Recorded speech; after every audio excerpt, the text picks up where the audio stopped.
Hello students, कैसे हैं आप सब। उम्मीद है सब बेहतर होंगे घर पे।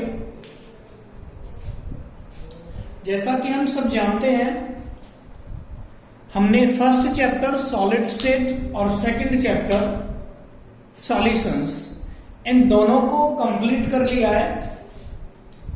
आज हम एक नए चैप्टर की शुरुआत करेंगे, दैट इज इलेक्ट्रोकेमिस्ट्री। और ध्यान देना है, इसमें बहुत सारे कंसेप्ट ऐसे हैं जो 11th क्लास में आपने रेडॉक्स रिएक्शंस के अंदर स्टडी किए हुए हैं। असल में जो इलेक्ट्रोकेमिस्ट्री है वो रेडॉक्स रिएक्शन पर ही बेस्ड है। तो ध्यान देंगे आप। पहले मैं इलेक्ट्रोकेमिस्ट्री को डिफाइन करके बताता हूं कि इलेक्ट्रोकेमिस्ट्री है क्या। Electrochemistry is the branch of chemistry which deals with the study of production of electrical energy। ध्यान देना हर एक टर्म पे। Production of electrical energy from chemical energy released during the spontaneous chemical reactions। During the spontaneous chemical reactions, इसका मतलब मैं यहां पे लिख सकता हूं ड्यूरिंग द रेडॉक्स रिएक्शंस। और मुझे लगता है आपके लिए रेडॉक्स रिएक्शंस कोई नई बात नहीं होगी। 11th क्लास के अंदर आप पढ़ चुके हो रेडॉक्स रिएक्शन को। और यहां पे एक जनरल जो रेडॉक्स रिएक्शन का कंसेप्ट है, classical concept, means losing of electrons, means जब इलेक्ट्रॉन डोनेट होते हैं, ऑक्सीडेशन होता है, और जो एटम या कोई आयन इलेक्ट्रॉन एक्सेप्ट करता है, आयन भी कर सकता है, एक इलेक्ट्रॉन एक्सेप्ट किया हुआ है, एनायन है, वो एक और कर सकता है, तो उस पर 2 नेगेटिव चार्ज आएगा, कर लेगा उस केस में, थर्ड भी कर लेगा, तो वहां रिडक्शन होगा। अब इस जो रिडॉक्स रिएक्शंस में जो केमिकल एनर्जी रिलीज होती है, उस एनर्जी को कन्वर्ट करना किसमें? इलेक्ट्रिकल एनर्जी में। एक तो ये बात हो गई। दूसरा, and the use of electrical energy to bring about the non spontaneous transformation. अब इसका उल्टा हो गया, मीन्स या फिर, और जो केमिकल एनर्जी है, सॉरी, जो केमिकल एनर्जी को जो बदला है इलेक्ट्रिकल एनर्जी में, पहली जो चीज थी। दूसरी चीज है कि जो इलेक्ट्रिकल एनर्जी है उसको हम केमिकल एनर्जी में बदल दें। ये दोनों चीजें कहती है इलेक्ट्रोकेमिस्ट्री। इसका मतलब मैंने इसको थोड़ा सिंपल करके लिखा है। तो इलेक्ट्रोकेमिस्ट्री हमें एक रिलेशन देती है इलेक्ट्रिकल एनर्जी और केमिकल एनर्जी के बीच में। मैं छोटा सा एक एग्जांपल दूंगा, आप समझोगे। हमने 11th क्लास के अंदर क्या किया था, हमारे पास एक बीकर है। इस बीकर के अंदर मैंने कॉपर सल्फेट का सॉल्यूशन ले लिया है, कॉपर सल्फेट का। ध्यान देना, इस कॉपर सल्फेट के सॉल्यूशन के अंदर मैं एक रॉड डिप कर देता हूं जिंक की। जिंक रॉड को मैंने इसमें डिप किया। मैं थोड़ी देर बाद क्या ऑब्जर्व करता हूं कि जो ये सॉल्यूशन है, इलेक्ट्रोलाइट है, ये कैसा हो जाता है? हॉट। अब जब ये हॉट हो जाता है, ये किसकी वजह से हॉट हो जाता है? ये केमिकल एनर्जी की वजह से हॉट हो जाता है। कौन सी केमिकल रिएक्शन इसके अंदर होती है? जिंक इलेक्ट्रोड या रॉड को मैंने डिप किया है कॉपर सल्फेट के सॉल्यूशन में। अब आपको पता है यहां पर डिस्प्लेसमेंट रिएक्शन होने वाली है, जिंक सल्फेट प्लस कॉपर। अब मैं आपको बताता हूं क्या हुआ है। यहां पर जिंक जो हमारी अपना ओरिजिनल स्टेट में है, 0 oxidation state, zinc copper sulphate में कॉपर की +2 ऑक्सीडेशन स्टेट, सल्फेट आयन की -2। After the reaction zinc convert हो जाता है +2 ऑक्सीडेशन स्टेट में, और कॉपर चला जाता है 0 की ऑक्सीडेशन स्टेट में। जिंक 0 से +2 पे जाना क्या हो गया? ऑक्सीडेशन। क्या हो गया? ऑक्सीडेशन। इसका मतलब इसने 2 इलेक्ट्रॉन डोनेट कर दिए। कॉपर का +2 से 0 पे चला जाना क्या हो गया? रिडक्शन।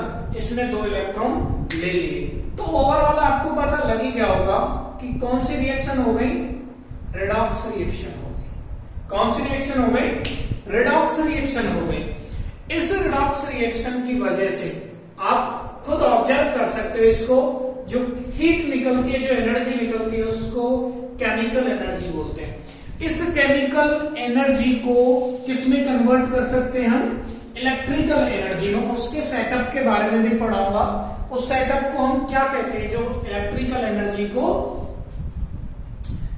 केमिकल एनर्जी में बदलता है, सॉरी, जो केमिकल एनर्जी को इलेक्ट्रिकल एनर्जी में बदलता है, और जो इलेक्ट्रिकल को केमिकल में बदलता है उसके बारे में पढ़ेंगे। असल में हम 2 ही चीजें इसमें स्टडी करेंगे, conversion of chemical energy into electrical energy, that is electrochemical cells, और एक जो इलेक्ट्रिकल एनर्जी को केमिकल एनर्जी में बदलते हैं, उस सेटअप को बोलते हैं हम इलेक्ट्रोलाइटिक सेल, मींस इलेक्ट्रोलाइसिस। ये चीज पढ़ेंगे। अब इसके बारे में हम जनरल डिस्कस काफी कर चुके हैं, थोड़ा सा आगे बढ़ाता हूं मैं इसको। Importance of electrochemistry. इलेक्ट्रोकेमिस्ट्री का इंपोर्टेंस क्या है? In production of metals like sodium, magnesium, calcium and aluminium.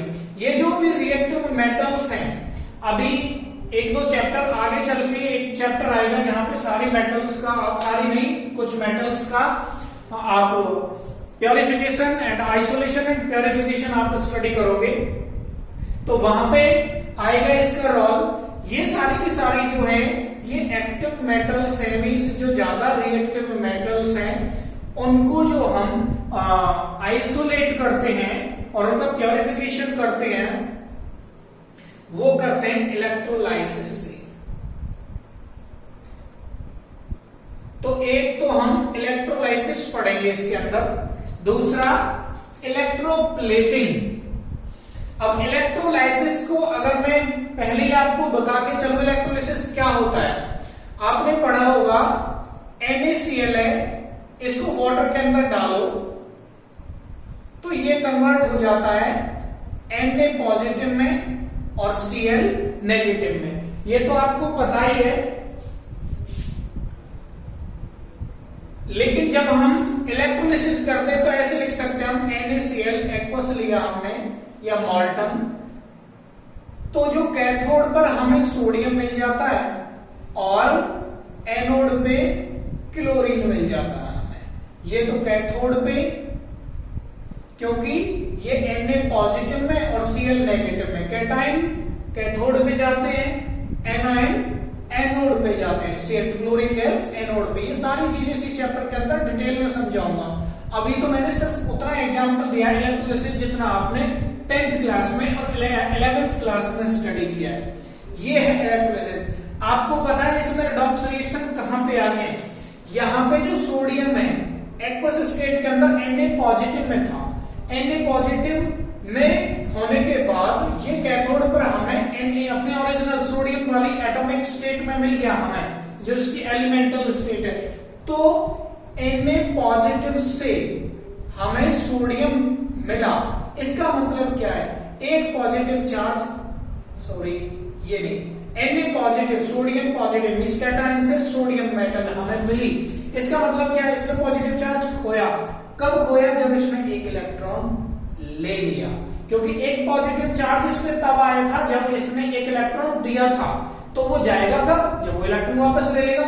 Electron लेना क्या होता है? एक्सेप्ट करना, रिडक्शन। क्या होता है? रिडक्शन। और क्लोरीन Cl नेगेटिव, इस पे नेगेटिव चार्ज है, इसने एक इलेक्ट्रॉन दे दिया। इलेक्ट्रॉन देना, इसका फिर हुआ ऑक्सीडेशन और फिर किसमें बदल गई? क्लोरीन में। ये प्रोसेस अगेन होती है, दूसरा क्लोरीन एटम जोड़ के Cl2 बनाता है, दैट इज सेकेंडरी चेंज। वो करवाऊंगा आगे चल के। ये पता लग गया होगा कि इसके अंदर रिडॉक्स रिएक्शन कहां है। मैंने इस पॉइंट के अंदर, जैसे सोडियम क्लोराइड की इलेक्ट्रोलाइसिस करके मैंने दिखाई आपको, कि सोडियम क्लोराइड से सोडियम हम ऑब्टेन करते हैं, सोडियम का प्रोडक्शन होता है, उसमें रेडॉक्स रिएक्शन कैसे होती है। अभी मैं चैप्टर का इंट्रोडक्शन दे रहा हूं तो थोड़ा सा इंट्रोडक्शन में टाइम लगेगा, उसके बाद ये चीजें क्लियर होने के बाद आपको टॉपिक बाय टॉपिक बड़ा आसानी से समझ में आना स्टार्ट हो जाएगा।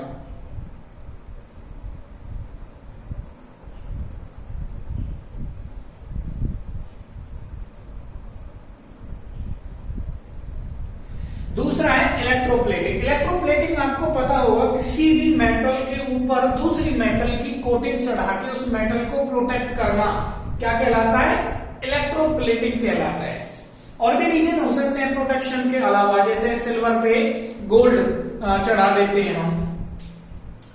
तो इलेक्ट्रोप्लेटिंग में रेडॉक्स रिएक्शन कहां आ गई, एक मेटल जिसको हमें दूसरी मेटल पर चढ़ाना है, उसकी इलेक्ट्रोप्लेटिंग करनी, उस मेटल का एक सॉल्यूशन जिसमें उस मेटल को डिप किया जाता है जिसके ऊपर इलेक्ट्रोप्लेटिंग करनी है हमें। तो इलेक्ट्रोप्लेटिंग जो होगी वो कैसे होगी, जो मेटल है माना गोल्ड की करनी है, जो गोल्ड के कैटायन है किस पे करनी है, सिल्वर पे करनी है। तो जो गोल्ड का कैटायन है उस कैटायन को यहां जाकर, वही है सोडियम वाली प्रोसेस, रिड्यूस होना पड़ेगा और तब जाके इस पर इसकी इलेक्ट्रोप्लेटिंग होगी। तो इसका मतलब ये सब किसका रोल है, रेडॉक्स रिएक्शंस का, रिडक्शन ऑक्सीडेशन इसके अंदर होते हैं। नेक्स्ट है प्योरिफिकेशन ऑफ मेटल्स। ये इसी से रिलेटेड है पहले पॉइंट से, प्योरिफिकेशन ऑफ मेटल्स भी, जैसे इलेक्ट्रोलाइटिक रिफाइनिंग या प्योरिफिकेशन करते हैं हम कॉपर का। आपने 10th क्लास में पढ़ रखा है, जो इम्प्योर कॉपर होता है, एनोड बनाते हैं उसकी और सारा निकल के कैथोड पर जाके चिपक जाता है, वही प्रोसेस है ये। Batteries and cells used in various instrument, जो हमारे घर के अंदर इन्वर्टर में बैटरी रखी हुई है या व्हीकल्स के अंदर बैटरी है, वॉच के अंदर, रिस्ट वॉच के अंदर, मींस जितने भी सारे बैटरी के सबके अंदर रेडॉक्स रिएक्शंस होते हैं, जिन्हें हम डिटेल में पढ़ेंगे। इसके अंदर यहां जो मैंने इलेक्ट्रोलिसिस बताई थी, इलेक्ट्रोलिसिस के अंदर इलेक्ट्रिकल एनर्जी को केमिकल एनर्जी में कन्वर्ट किया जाता है। बैटरी और सेल्स, इसके अंदर हम केमिकल एनर्जी को इलेक्ट्रिकल एनर्जी में कन्वर्ट करेंगे। इसमें जो सेटअप यूज होगा केमिकल एनर्जी को इलेक्ट्रिकल एनर्जी में कन्वर्ट करने के लिए, वो इलेक्ट्रो केमिकल सेल होगा और इलेक्ट्रोलिसिस में इलेक्ट्रोलाइटिक सेल होगा। अब मैं इलेक्ट्रोलाइट, यहां पर ये जो वर्ड आ रहा है, इलेक्ट्रोलाइट क्या होते हैं इनके बारे में डिस्कस आएगा। अब ये चीजें कैसे होंगी, इस पर एक नेक्स्ट जो टॉपिक आ रहा है वो कंडक्टर्स आ रहा है, इसको समझ लेते हैं 2-3 छोटी छोटी टर्म में, और फिर इन टॉपिक्स पे इलेक्ट्रोलाइटिक सेल और इलेक्ट्रोकेमिकल सेल्स पे आएंगे हम। अब टॉपिक आता है कंडक्टर्स। कंडक्टर्स क्या होते हैं, Conductors are the substances that allow electric current to pass through them. Conductor वो सबस्टेंसेज होते हैं जो अपने अंदर से इलेक्ट्रिक करंट को पास होने देते हैं, अलाउ करते हैं इलेक्ट्रिक करंट को पास होने के लिए, उनको हम कंडक्टर्स बोलते हैं। ये कंडक्टर 2 टाइप के होते हैं। कंडक्टर्स का मैं टाइप कराने से पहले आपको एक बेसिक चीज करवा रहा हूं, जिससे टाइप्स को समझने में आपको बिल्कुल भी दिक्कत नहीं आएगी। किसी भी सबस्टेंस से जब इलेक्ट्रिसिटी पास होती है तो इलेक्ट्रिसिटी को पास होने के सिर्फ 2 रीजन होते हैं, तीसरा कोई रीजन नहीं होता। मैं 2 रीजन्स बता रहा हूं, या तो हो फ्री इलेक्ट्रॉन्स, फ्री इलेक्ट्रॉन्स जिनको हम बोलते हैं अनपेयर्ड इलेक्ट्रॉन्स, और दूसरा क्या होगा, चार्ज्ड आयंस जो फ्री स्टेट में होंगे। इन्हीं 2 की वजह से इलेक्ट्रिसिटी किसी भी सबस्टेंस से कंडक्ट होती है, पास होती है। देखो किसी भी चीज कंडक्ट होने के लिए क्या चाहिए, कोई मीडियम भी तो चाहिए जिसके थ्रू को पास हो जाए। तो या तो जो अनपेयर्ड इलेक्ट्रॉन है वो अनपेयर्ड इलेक्ट्रॉन जो केर्नेल्स के इफेक्ट में ज्यादा नहीं रहते, लूजली हेल्ड होते हैं, which cause passage of electric current, और दूसरा चार्ज आयंस जो इलेक्ट्रिसिटी को कंडक्ट करते हैं। अब मैं कंडक्टर्स पे आ रहा हूं। एक होते हैं मेटेलिक कंडक्टर, ये मेटल्स हैं। मेटेलिक कंडक्टर क्या होते हैं, जो अपने अंदर से इलेक्ट्रिसिटी को पास करते हैं without undergoing any chemical change. इनके अंदर कोई केमिकल चेंज नहीं होता और अपने अंदर से ये इलेक्ट्रिसिटी को पास कर देते हैं। अब केमिकल चेंज नहीं होगा, ये आयंस में नहीं टूटेंगे, ये जैसे ऐसे रहेंगे। तो फिर इसके अंदर दूसरी चीज क्या हुई, फ्री इलेक्ट्रॉन्स। तो इनके अंदर जो इलेक्ट्रिसिटी फ्लो होती है due to movement of free electrons, free electrons की वजह से इलेक्ट्रिसिटी इनके अंदर से कंडक्ट होती है। सबको पता आयरन के अंदर से इलेक्ट्रिसिटी कंडक्ट हो जाती है।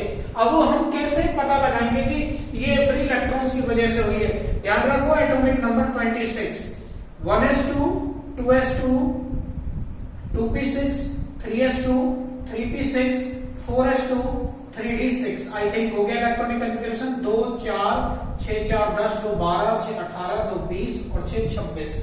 अगर मैं डी की बात करूं, जो 3d है, कितने ऑर्बिटल होते हैं, 5d में 1 2 3 4 5। हमारे पास 6 इलेक्ट्रॉन है, 1 2 3 4 5 6। अब 4 इलेक्ट्रॉन्स को आप देख सकते हो, ये अनपेयर्ड हैं इलेक्ट्रॉन्स। और जो चीज अनपेयर होती, किसी से बंधी नहीं होती, तो आपको पता है वो मूवमेंट करती है। इन्हीं की movement which cause passage of electric current through that metals में से। दूसरा हम डिस्कस करेंगे इलेक्ट्रोलाइटिक कंडक्टर्स। पहले मैं इलेक्ट्रोलाइटिक कंडक्टर्स से पहले मैं इलेक्ट्रोलाइट बता देता हूं। इलेक्ट्रोलाइट क्या होते हैं, electrolytes are the substances whose aqueous solution conduct electricity। ये वो सब्सटेंस हैं जिनका एक्वस सॉल्यूशन या जिनकी मॉर्टल स्टेट इलेक्ट्रिसिटी को कंडक्ट करती है। इनको क्या बोलते हैं हम, इलेक्ट्रोलाइटिक कंडक्टर्स बोलते हैं। These conduct electricity after undergoing a chemical change। इनके अंदर केमिकल चेंज होगा और तब ये इलेक्ट्रिसिटी को कंडक्ट करेंगे। जैसे NaCl है, एसिड बेस सॉल्ट, ये सब इलेक्ट्रोलाइट की तरह काम करते हैं। मैंने एक सॉल्ट ले लिया, यहाँ पे मैं HCl एसिड भी ले सकता हूँ, आप कहो NaOH में एक बेस भी ले सकता हूँ, कोई सा भी एग्जांपल ले लो। जब इनका एक्वस सॉल्यूशन होगा तो ये टूटेगा Na पॉजिटिव Cl नेगेटिव में, NaOH टूटेगा Na positive OH negative, HCl टूटेगा H पॉजिटिव Cl नेगेटिव। हो गए आयनाइज। तो मैंने दो चीजें बताई थी, यहाँ पे फ्री इलेक्ट्रॉन्स तो है नहीं। दूसरा क्या रीजन है, यहाँ पर चार्ज आयंस हैं, फ्री आयंस हैं जो इलेक्ट्रिसिटी को कंडक्ट करेंगे। तो इलेक्ट्रोलाइटिक कंडक्टर्स में इलेक्ट्रिसिटी को कंडक्ट करने का क्या रीजन है, movement of free charge ions. ये चीज आप ध्यान रखोगे। अब इलेक्ट्रोलाइटिक कंडक्टर्स हमने स्टडी किए। अब इसमें जो वर्ड आया था, मैंने अभी बताया था आपको, इलेक्ट्रोलाइट। इलेक्ट्रोलाइट क्या होते हैं, the substances whose aqueous solution conduct electricity, conducts electricity। इनका एक्वस सॉल्यूशन इलेक्ट्रिसिटी को कंडक्ट करता है। जो इलेक्ट्रोलाइट होते हैं ये भी 2 टाइप के होते हैं, ध्यान देना, पूछा जाता है क्वेश्चन।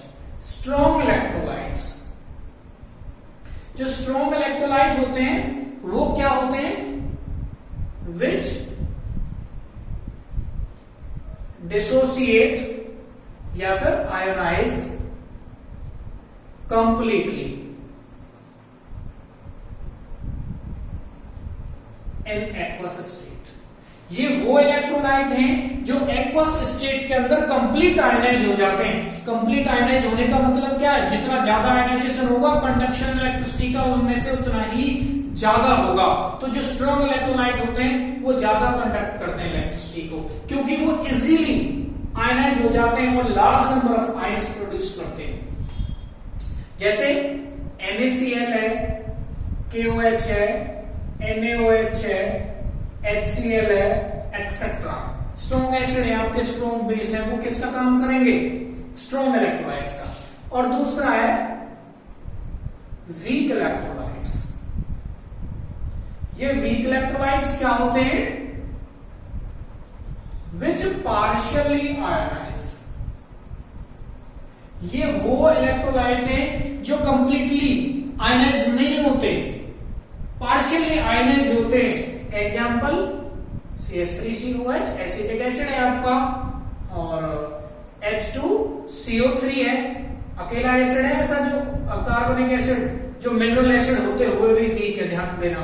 और NH4OH अमोनियम हाइड्रोक्साइड, ये कंप्लीट आयनाइज नहीं होंगे, पार्शियली आयनाइज होंगे, और ज्यादा आयंस नहीं बनाएंगे तो इलेक्ट्रिसिटी भी ज्यादा कंडक्ट नहीं करेंगे। तो आज मैंने आपको इलेक्ट्रोलाइट तक समझाया है, जितना मैंने आपको बताया है उम्मीद है वीडियो से ही आप इसके नोट्स भी तैयार कर लोगे। और वैसे भी मैंने आपको इसके जो NCERT वाले नोट्स हैं वो आपको सेंड कर रखे हैं, और उनको आपने शायद कर भी लिया है कुछ बच्चों ने, और जिन्होंने नहीं किया है तो उनको अच्छे से फेयर कॉपी में राइट डाउन कर ले, तो समझने में आपको कोई दिक्कत नहीं आएगी।